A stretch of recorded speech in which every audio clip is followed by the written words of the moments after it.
Hello dear, my name is Kay Lyndon Toba. I'm in search of a platform where I can get credible informations of our daily happenings in Liberia and the world at large.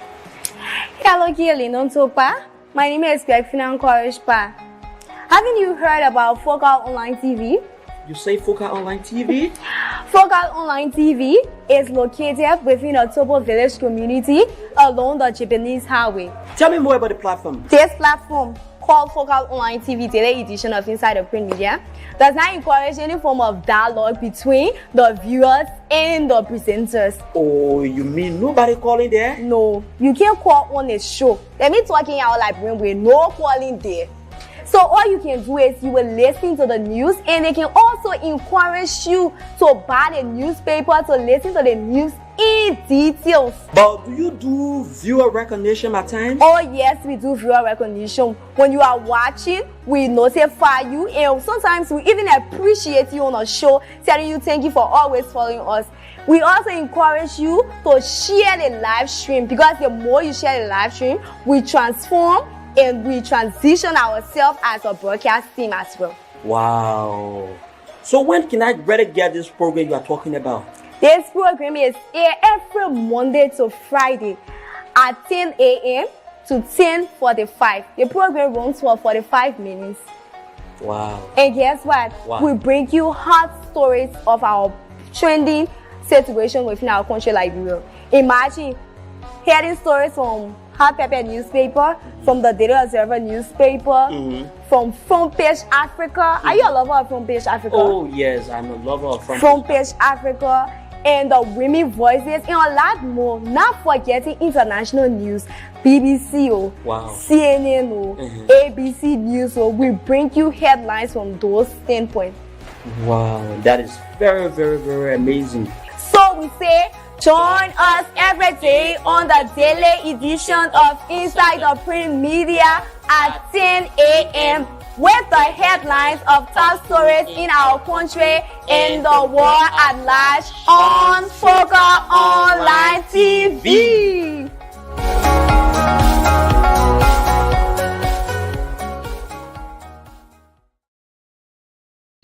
It's such a pleasure to be back here after the weekend. My name is Kay Lyndon Toba, and I feel pleased to be here today after the very long weekend. So today we are here to bring you the broadcast of the program Inside the Print Media. So today we have 4 different newspapers within our possession. We have the Front Page Africa newspaper, we have the Daily Observer newspaper, we have the New Dawn newspaper. Lastly, we have the Hot Pepper newspaper. It will interest you to know that all of these newspapers have a very, very interesting headlines that will keep you listening and wanting to watch our program. So let's take a short break. When we come back, I bring you the headlines and subsequently the content of the newspaper. Focal TV.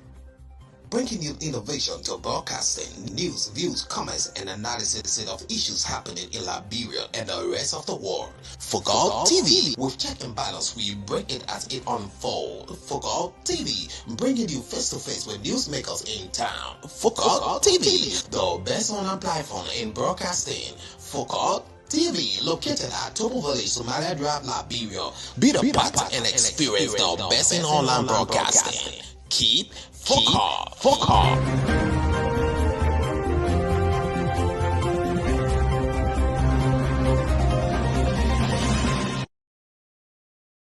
Welcome back and thank you for staying with us. So let's go over to the Daily Observer newspaper.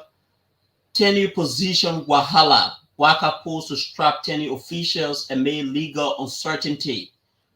Tenure positions Wahala. Waka post to strap tenure officials amid legal uncertainty. When the former ruling coalitions of democratic change upon ascending to power in 2018 proposed a bill to remove tenure position within the executive branch of the Liberian government, except those mandated by the Constitution, the current ruling Unity Party was one of the loudest that opposed the move. This move was met with strong opposition from the public and the opposition bloc, who criticized it as an extension of dictatorial tendency. The bill, which was viewed as giving the president more control over appointed officials and the executive branch, was heavily criticized by the public, especially the opposition political leaders. Despite support from the lower house, the bill did not receive approval from the Senate. Some lawmakers and analysts raised concerns about the potential impact of removing tenure position on key institutions and the legality of subsequent. With such a move, President George Weah was branded by some section of the public and opposition leader as a man wearing a dictatorial garment. Now in the driving seat, the ruling Unity Party is embarking upon stripping tenure officials, arguing that it violates Article 56(8) of the Liberian Constitution. President Joseph Gilman Boakai, legal advisor, Bishubi Keita, revealed over the weekend that the cabinet has authorized the president to strip all tenure officials except those protected by the Constitution, urging him to appoint his trusted lieutenants in those positions. Keita said the decision was reached by the cabinet at its first cabinet meeting held on Friday, February 23rd. The cabinet has authorized the president, and it has concluded as a government policy that all of those tenure positions that the president will exercise his authority to appoint people in any position in the executive, whether the president has tenure or not, except those positions that are protected by the Constitution of Liberia, he said. If the tenure was created by statute, it is a position of the government that violates Article 56(a), Keita said. Keita said the cabinet has decided that those tenure positions violate Article 56(a), which states all cabinet ministers, deputy assistant ministers, ambassadors, ministers of council, superintendent of counties, and other government officials, both military and civilian, appointed by president pursuant to this constitution, shall hold their offices at the pleasure of the president. He referenced two precedent cases the Supreme Court ruled in Martin Sela Kwali versus Executive Branch of Government, and the LCCK filed by Edward Clark Mountain on the constitutionality of Article 16.1, Article 16.2 versus the new LCC Act. Citing the Supreme Court decision in Edward Clark Mountain case, former Liberia Anti-Corruption Commission chairperson case, Keita said the court ruled that tenure positions are contracts, and as such, officials holding such position should be paid for their unexpired term on a case-by-case basis. For example, if you were there in 2022 and you have 4 years in 2024, and you have another 2 years to go, you are terminated today and the government owes you your 2 years pay as so will be treated as if you were serving one term. That contract must be respected in keeping with Article 25 of the Constitution. Therefore, for all those tenure positions, they are considered contracts for a definite period, and in all such instances where there is an employer and employee relationship established and there is an unexpired portion of the contract, and the Supreme Court has established that there is an unexpired portion of the contract and the Supreme Court has held, and we agree that those holding tenure position should be compensated for their unexpired term. The court said, indicated that the tenure position are contract and those contracts must be respected in keeping with Article 25 of the Constitution. The president's legal advisor's comments comes after President Boakai made several appointments of officials to tenure position where the tenure of the current officers in charge have not yet ended. Entities affected include the Liberia Telecommunications Authority, the Governance Commission, the National Public Health Institute, the National Lottery, and the National Identification Registry. Legal expert pointed out that the Constitution holds the sanctity of contracts and limits the legislature from enacting laws that contradict the principle. Critics highlighted the financial implications and administrative challenges that could arise from the president's decision.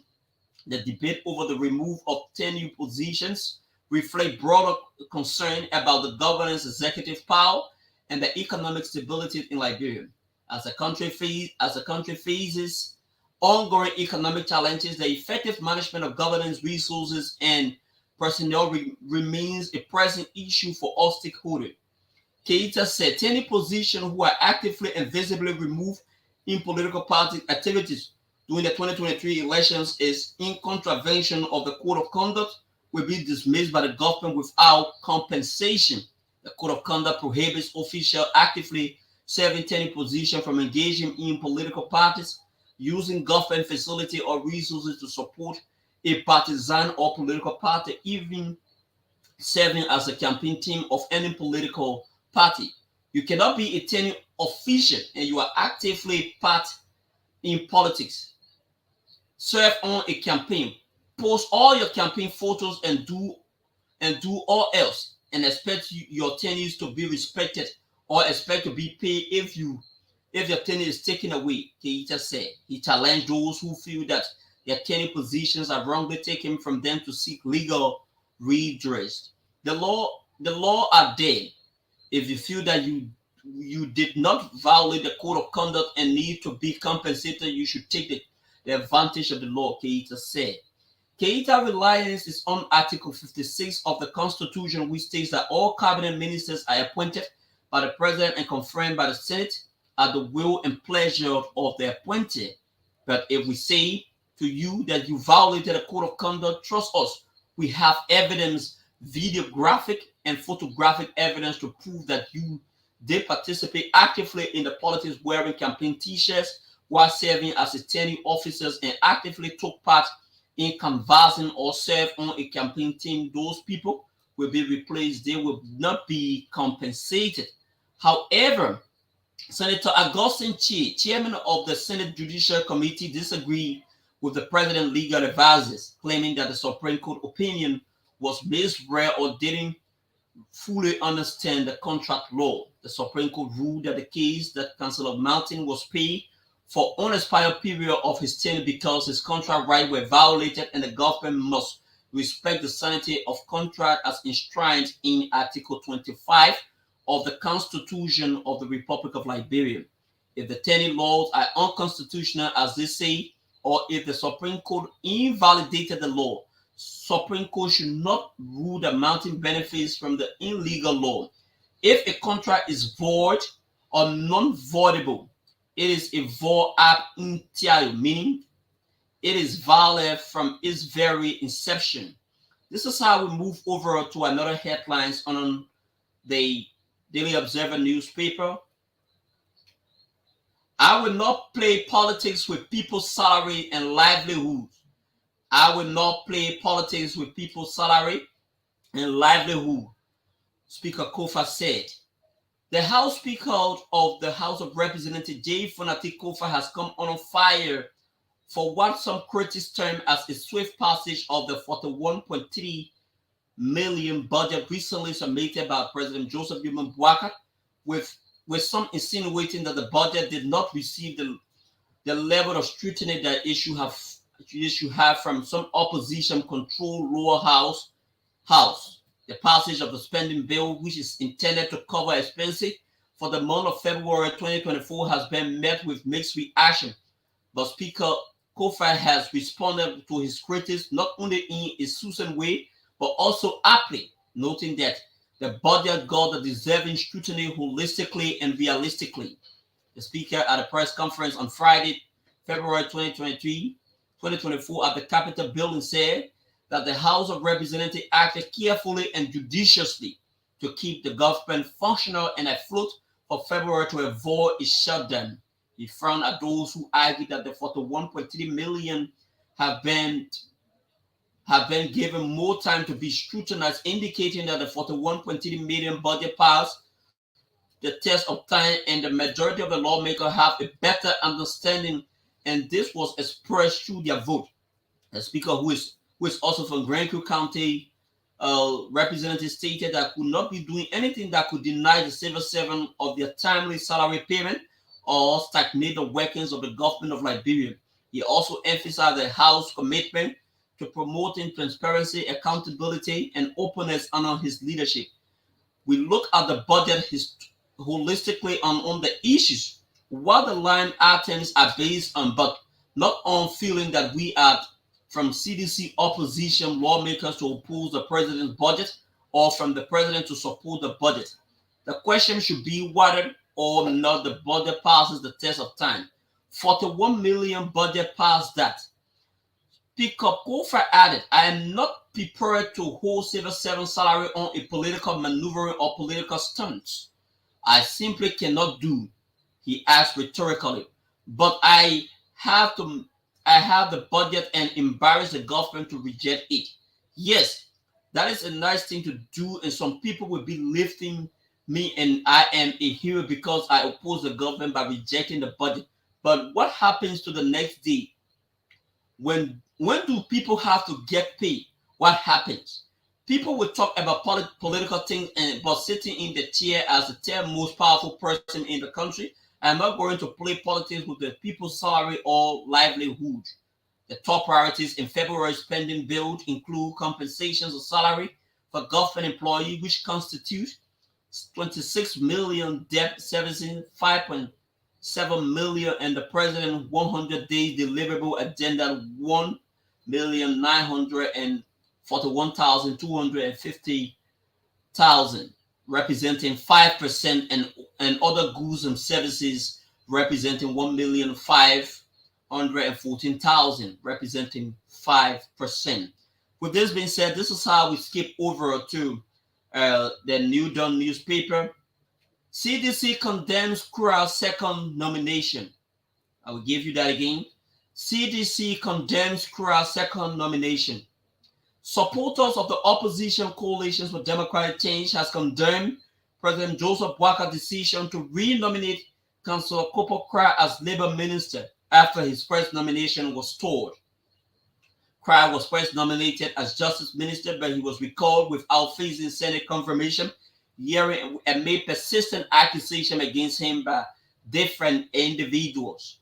A group calling itself CDC Council of Patriots said Councillor Kra's sudden transfer to Labour Ministry has raised eyebrow and prompted questions about the motive behind the decision. If Kopo Kra isn't good to be Minister of Justice, he is not worth to be Minister of Labour, the group suggested. The CDC COP in a press statement over the weekend denounced Councillor Kra's reappointment. In a scathing statement, the opposition party's auxiliary accused President Boakar of alleged political maneuvering and nepotism. The group alleged that Kra's transfer is a clear example of administration's vindictive tendency. The release underscored growing discontent among citizens about President Boakar's governance style. In the release, the group argued that such decisions undermine public trust and erode confidence in the government's ability to address present issues facing the nation. In response to the criticism, officials from the Boakar administration have defended the decision on local media. They said this was done in the best interest of effective governance. Officials have emphasized the need for strategic realignment within the cabinet to ensure optimal performance and delivery of the services to the Liberian people. However, some opposition members remain skeptical about the reappointment of Kra and the potential impact on governance operation. Some have raised concern about the broader implications for labor policies and governance in Liberia. Meanwhile, the CDC COP has called the Liberian Senate to take a firm stand against such appointment, urging lawmakers to reject unfit candidates instead of engaging in clandestine negotiation. The organization has highlighted alleged constitutional infractions and ethical lapses with the administrations, including accusation of misappropriations of public funds and the practice of nepotism. The CDC COP has particularly pointed out that Vice President Jeremiah Cancun reportedly traveled via a private jet at the expense of taxpayers. Mr. Jeremiah Cancun's justification for flying a private jet is a violation of the Constitution of Liberia. Article 90B and Section 9.1 of the Code of Conduct of Liberia. We called on the 55th legislature to take appropriate action to these calculated violations of organic law, the CDC auxiliary said. With this being said, this is how we move over to another headlines on the New Dawn newspaper. Lycosa graduate first bachelor students. Lycosa graduates first bachelor student The Liberia Cooperative Standard Education School System on Saturday, 24 February, graduated a first batch of bachelor education candidates. During the exercise, 90 candidates obtained a bachelor degree from the College of Education. The Teacher College awarded associate degree under the sponsorship of UC Test in the 20th AA degree program. Additionally, 341 students obtained C certificate. It was a colorful convocation commencement program held at the Liberty Christian Church in Johnsonville. Dr. Benjamin Yili, president of La Cosa Training Institute, said the colleges of education have undergone a sustainable transformation. He said the college had transitioned from a C certificate to a bachelor degree as part of its unwavering commitment to help improve the education sector of Liberia. He indicated that the move aligned with the government quest to expand access to college education.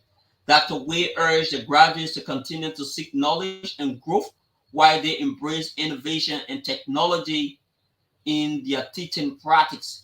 Remember, you have the power to inspire and reshape the minds of the next generations of Liberians leaders. And I have no doubt that you will rise to the occasion with grace and integrity, Dr. Way said. He expressed gratitude to the government of Liberia, the National Commission on Higher Education, and UC Test for their continuous support and collaboration in advancing education year. So before we go over to the Front Page Africa and the Hot Pepper newspaper, we would love to entertain a short technical break. Focal TV. Bringing you innovation to broadcasting, news, views, comments, and analysis of issues happening in Liberia and the rest of the world. Focal TV, with check and balance, we bring it as it unfolds. Focal TV, bringing you face to face with newsmakers in town. Focal TV, the best online platform in broadcasting. Focal TV, located at Topo Village, Somalia Drive, Liberia. Be the part and experience the best in online broadcasting. Keep Focal.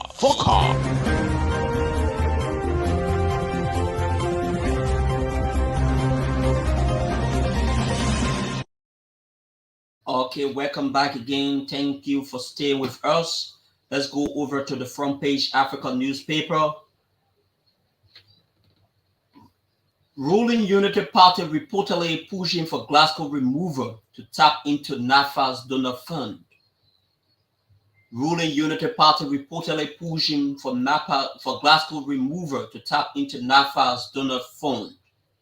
The National Fishery and Aquaculture was quite dominant, with minimal attention given to the fisheries sector, despite its latent potential to be vibrant. However, this vibrancy, which has now attracted significant and local and international attention, was made possible after Mrs. Emma Miata Glasgow took over as Director General in 2018, established by the Act of National Legislature on October 9, 2017. NAFA contributes approximately 10% to Liberia gross domestic product. The country has total land area of 111,370 kilometers per second square, 15,050 kilometers, comprising wetland. There are extensive swamp areas and numerous coastal lagoons, including Lake Piso, one of Africa's largest lagoons, with an Atlantic coastline spanning from 550 kilometers and a continental shelf averaging to 34 kilometers, in which Liberia possesses 20,000 of continental safe fishing ground. The sector currently fulfills about 65% of the country's animal protein needs, as the livestock program is still undergoing revitalization. Fisheries contribute approximately 3.2% to Liberia's GDP, creating job and income opportunities, thereby generating revenue for the government. The sector potential has gone unnoticed, with the World Bank and other international bodies continuing to invest millions into it. In September 2021, the World Bank approved new financing to improve fishery sector management. The World Bank approved new financing to improve fishery sector management, enhance the livelihood of targeted beneficiaries, and increase government revenue. The Liberia Sustainable Management of Fishery Project, funded by the International Development Association, with 40 million and 20 million grant and 20 million credit, aims to improve conditions for fishermen and women, increase value addition for export, and address the economic vulnerability of Liberia to climate change and food security. The project aims to support the establishment of industrial and artisanal fish landing sites of the Monserrato Pier in Monserrato, along with other artisanal landing sites in Margibi, Maryland, Grand Bassa, Sino, Grand Crew counties. Additionally, it will support agriculture development and strengthen management and governance of the fishery sector in Liberia, enhancing human and institutional capacity and improving policy strategies and institutional legal framework. The past 2 years have witnessed significant effort by the National Fishery and Aquaculture and international donors to improve practices across Liberia's 9 coastal counties. The government agency responsible for the fisheries began distributing trade net last year, although they have encountered resistance among local fishermen. Last week, the Liberian capital witnessed an unprecedented protest against the Director General of the National Fisheries and Aquatic Authority by the workers who claim she has been practicing bad labor. Their protest, however, came right after the Director General Emma Miata Glasgow reportedly notified by the Unity Party-led government of their intention to have her replaced. Front Page Africa could later find out that the protest against Madam Glasgow, who has two more years in her tenure at NAFA, was politically motivated by some members of the ruling government with the sole purpose of having access to donor funds and made ongoing construction projects. Among these ongoing donors-funded projects include 88 million secured by NAFA in grant and loan for the construction of fishing port and landing facility for local fish folks and across coastal counties. The cost of this ongoing project is valued around 50 million. There is also pending 20 million construction of a laboratory and dry stock through the OPEC International Fund. There is also an ongoing construction of a fiberglass board, a World Bank initiative to promote a sustainable semi-industrial fishing economy for Liberia, among others. With this being said, this is how we move over to another headline on the Front Page Africa newspaper. Presidential order to audit Liberia's central bank sparks debate over legal boundaries and bank automaton. President Joseph Boakai mandates that the General Auditing Commission to audit the Central Bank of Liberia has sparked a debate over the legality of the president's mandate and the authority of GSC to audit the CBL and the CBL succumbing to its independence to the executive. Acting on President Boakai's mandate, the GSC recently dispatched an engagement letter to CBL outlining the audit parameters and submitting a series of document requests to support the comprehensive audit. The debate surrounding the functions of the General Auditing Commissions in Liberia hinges on the interpretation of its mandate as outlined in the GSC Act, particularly in relation to Section 2.13 and Section 5 of the Act. Section 2.13 of the Act establishes the duties of the Auditor General, stating that the Auditor General shall be responsible for auditing the public accounts and public fund of Liberia. It empowers the Auditor General to carry out audits and inquiries of public entities and funds owned by or controlled by the government with the aim of enabling reporting as required by the Act. The section also grants the Auditor General the authority to determine the scope, timing, and types of audit to be conducted, emphasizing the independence of the Auditor General in performing operational duties. However, legal proponent argues that the GSC authority to conduct comprehensive audit with such as with such one as the Central Bank of Liberia may not be justified based on the definition of public accounts or public fund provided in Section 5 of the Act. According to Section 5, public fund or money include resources in the custody or control of the state, such as taxes, user fee, interest, dividends, proceeds, and property sale, royalty, fines, grants, and debt due to the state, among others. It also establishes the consolidated fund on the repository for all revenue raised or received by the state, except for those specifically designated for other funds or purposes. The connection arises from whether the central bank operation within the purview of public account or public fund as defined by the Act. While the GSC Act grants broad authority to the Auditor General and to conduct public audit, entities and funds controlled by government, the specific declinations of what constitute public fund appears to limit the scope of GSC audit jurisdiction. The debate underscores the need for clarity in interpreting the mandate of the GSC and delineating the boundaries of its authority vis-a-vis the operations of the entity like the Central Bank of Liberia. Also, Section 5.5 of the GSC outlines stringent criteria for accepting external requests for audit. The section equivocally states that the requests from the entities from outside the GSC should generally not be accepted, emphasizing the importance of maintaining the Commission's autonomy. However, it makes exception to the formal request from the members of the legislature or the president.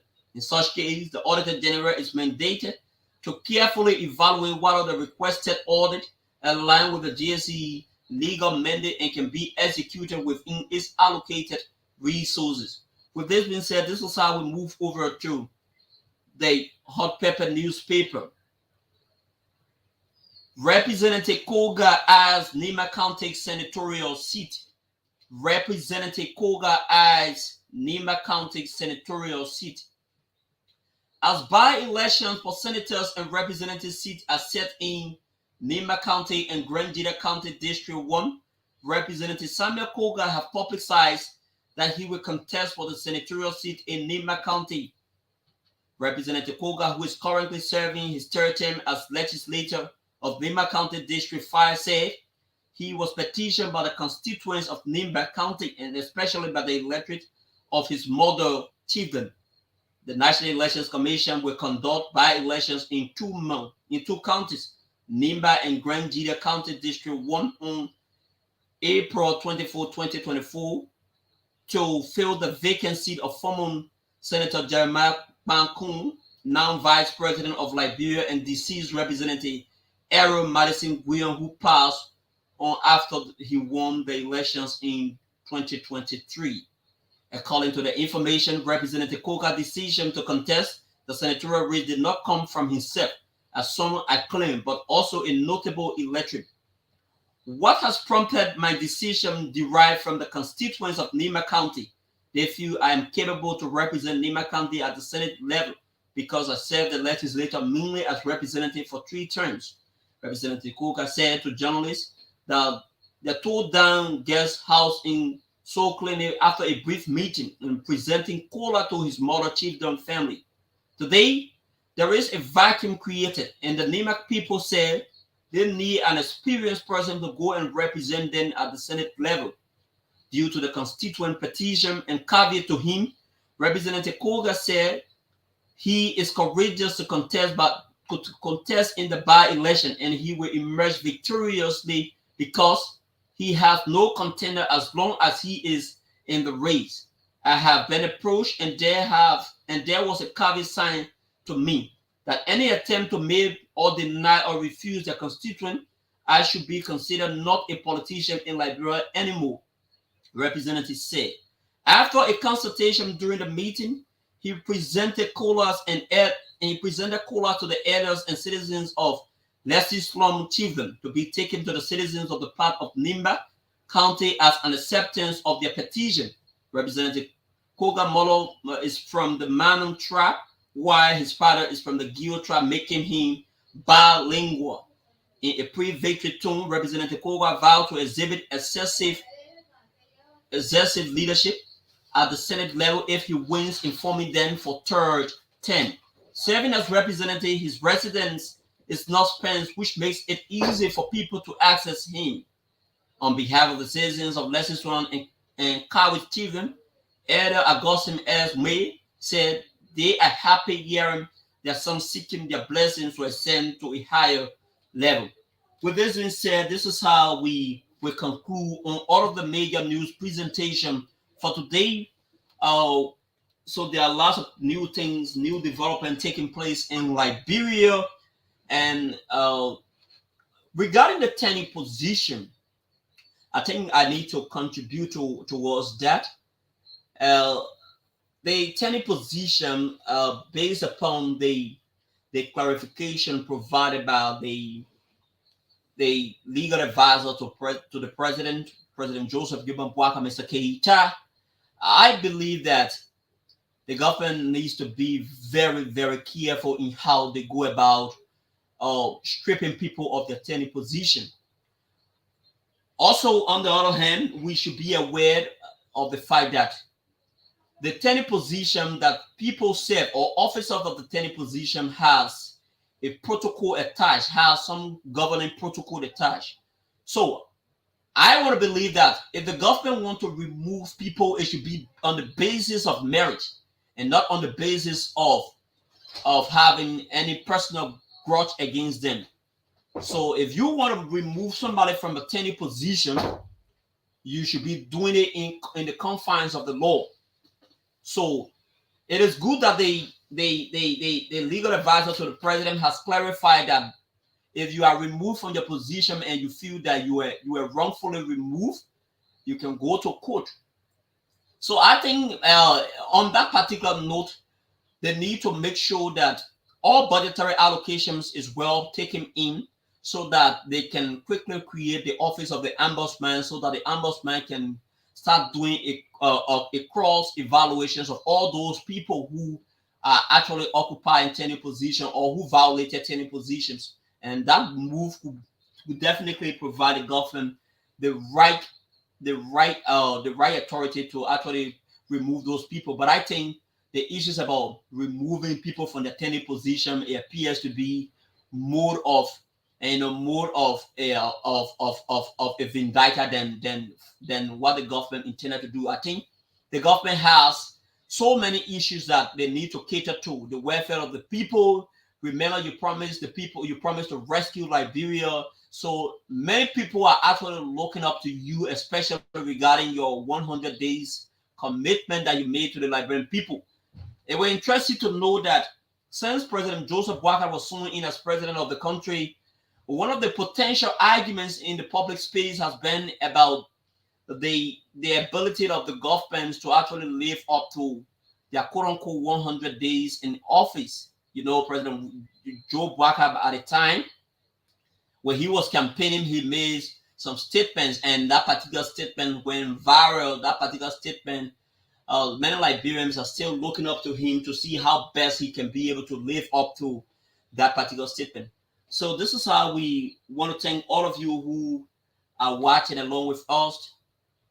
Please share our live feed. Our business, our offices are open just in case you want to strike a business deal with us. Graphinam is here playing the role as a coordinating factor to enable us conduct this broadcast. So many thanks to all of you who are our listening audience. So this is how we choose to cut it a day. Bye bye from my end.